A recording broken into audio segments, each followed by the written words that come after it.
నమస్తే friends. Kuwait international ఎయిర్‌పోర్ట్‌లో shocking సంఘటన. జజీరా ఎయిర్‌లైన్స్ ప్రయాణికుడి అరెస్ట్. టాపిక్‌లోకి వెళ్తే కువైట్ ఇంటర్నేషనల్ ఎయిర్‌పోర్ట్‌లో భారీ డ్రగ్స్ స్మగ్లింగ్ ప్రయత్నాన్ని అధికారులైతే భగ్నం చేశారు ఫ్రెండ్స్. జజీరా ఎయిర్‌లైన్స్ ద్వారా ఈజిప్ట్ నుంచి కువైట్‌కొచ్చిన ఒక ప్రయాణికుడిని సాధారణ తనిఖీలు నిర్వహిస్తుండగా అతనిపై కస్టమ్ అధికారులకైతే అనుమానం వచ్చింది.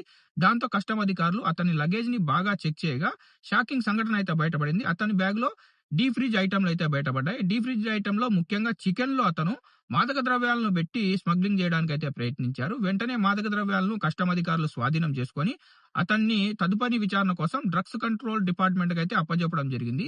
ఈ సంఘటనతో కువైట్ ఇంటర్నేషనల్ ఎయిర్‌పోర్ట్‌లో సెక్యూరిటీ ఎంత స్ట్రాంగ్‌గా ఉంటుందో మరోసారి మనమైతే అర్థం చేసుకోవచ్చు. కువైట్‌లో డ్రగ్స్ స్మగ్లింగ్ కేసుల్లో అరెస్ట్ అయిన వారికి కఠినమైన శిక్షలైతే అమలు చేస్తారు. జైలు శిక్షలు లేదంటే మరణ శిక్షలు కూడా పడే అవకాశం ఉంది. అయినా కూడా ఇలా కొంతమంది ఈ శిక్షలకు కూడా భయపడకుండా డ్రగ్స్‌నైతే స్మగ్లింగ్ చేస్తుంటారు. ఈ కేసుపై మీ అభిప్రాయం ఏందో కింద కామెంట్ సెక్షన్‌లో తెలపండి. వీడియోని మర్చిపోకుండా లైక్ చేసి మన తెలుగు వాళ్ళందరికీ ఈ వీడియోనైతే షేర్ చేయండి.